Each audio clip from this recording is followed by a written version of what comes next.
Okay, friends, let's keep going with trig functions. This is the BC math curriculum, and this is a slide deck that will support you through this. Here we go. So we're gonna what we've done so far is we've looked at a number of the terminologies: vertical displacement, amplitude, phase shift. To participate in this lesson, you need to be a master of graphing sine and cosine waves, and in particular part 2, you need to be a master of that. So that's what we're going to look at right now is modeling situations part 1. Page 41 to 44 in your Math Beacon guidebooks will be great. Here are some key questions to look at, and the go formative would be essential formative practice that you should be looking at as soon as you're done. So here we go. So we're going to be looking at a little clip here. If you're in class with me, we're going to look at some interesting video clips. We're going to do a little bit of, I'm going to walk you through this. So I encourage you just to sort of play around with this, but basically what I'm going to do is get a sketch of this. And let's watch this video clip first. What I want you to do is consider, how is the height of this green guy changing as time progresses? So if it looks like to me, that's kind of starting there, it kind of goes up and then it goes down and then it goes that. So I'm going to just see how I've done here. I'm going to press play and see how I did. I did not do a very good job at all. I don't think I was paying attention. So let's see if I can do a better job here. So I'm going to pause this. And so what we're doing is we're modeling. So it looks like it did this. And then what happened? Well, it actually looked like it was going down first. So I know that right here we're at a bit of a dot, and then more time progressed and we got to an average there, and then we got to a high point right there, and then we got to the average again right there. So it would look something more like that. Let's see if that's any better. I think I might have modeled that a little bit better this time. I think I kept reasonably close. That got away from me a little bit, but not too bad. So that represents that situation. So then the question would be is, can you write an equation to help us represent this sine wave, or this cosine wave, or this Ferris wheel car? Okay, so that's the task today. Alrighty, so this is a silly question that we'll be looking at in class, and you got to be there to get it. But here's the gist. The question is, in this story, Noah is on one of these Ferris wheel cars. And the question is, how high is he after 19 seconds? And there's a lot of information here that I'd like you to take in. First off, we have this Ferris wheel. There's a space between the Ferris wheel and the ground, and it takes 46 seconds to rotate, and the radius is 30 feet. And the question is, how far is Noah after 19 seconds? So what I'd like you to do is pause this video and put 10, 20 minutes into drawing this, graphing this, and coming up with a solution. And we'll check back in just a sec. Okay, so welcome back. So if you got 61.6 feet off the ground, then you are in good standing. Let me walk you through how I thought about this and see if it helps you.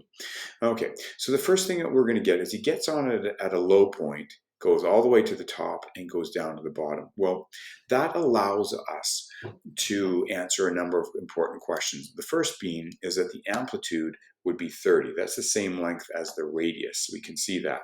The vertical displacement is going to be 36 feet. It's going to be this 6 feet plus the 30. So that average is going to be at 36. The period we know is 46 seconds. It says in the question that it rotates once every 46 seconds. Now the phase shift, if this is a cosine wave, well, a cosine wave starts at a maximum typically. So we can see that it's been a phase shift of, looks like 23. But of course, it would be dependent on whether it's a positive cosine wave. If it's a negative cosine wave, it starts at a low. And in that case, there was no phase shift. That's why that's theta is, there's no addition to it, okay? And if we were creating a negative sine wave, we'd look at the first time that there's an average and it goes down. And you can see that in that case, it would be plus 11.5 which is over here, or this value here, which we said was, it would be 23 plus 11.5, so that would be about 44.5, I think is what it would be. Okay, so then when we write an equation, we could choose any of these, and then what you want to do is just very simply substitute this, put 19 in for t, and hopefully I'm going to get a chance to use some Desmos here. Oh, sure. So what we'll do is we'll graph the red line, we're going to graph the green line, and that green line being x equals 19, and then that intersection point is 61.6. So yeah, you wanted to use Desmos here. This is a really great model that Matt Matheson created for us, but you can see that that's what this sucker looks like, and it's just clearly that is the shape. And if being able to model that is really, really important to be able to write the equation. So I hope that that's helpful for you to see. Let's try one more. So a Ferris wheel with ground clearance of 3 meters has a radius of 10 meters and rotates once every 60 seconds. Riders get on the bottom of the wheel. So I'd like you to write a positive cosine wave, a negative cosine wave, a positive sine wave, and a negative sine wave. So go ahead and graph it, and then we'll jump in here. Okay, so we can see that the period of this should be 60. So it gets on at a low, ends at a low. We can see that the ground clearance is 3 meters. So that's what we'd have represented there is 3 meters right there. The amplitude is going to be 10. So that's 10 and that's 10, which allows us to sketch this. So starting at an average low, ends at a low, halfway between there, we're going to be at a low. Notice that the maximum happens at 30 seconds. That's because it takes 60 seconds to come back down. So if we were to write a positive, let's look at some of these equations. So we're going to look at all of them at the same time. Notice that the vertical displacements are the same, the amplitudes are the same, the periods are the same. The only thing that's different is the phase shift. So if we were looking at a negative cosine wave, there would be no phase shift. It would be there, because that's where a negative cosine wave starts. A positive sine wave is going to start at half of 30, which is 15. So there we got this guy. A negative is going to start at negative 45, because we can see there's the sine wave and it goes down. And somehow I'm missing, did I get them all? Anyway, I'm sure that'll be enough for you.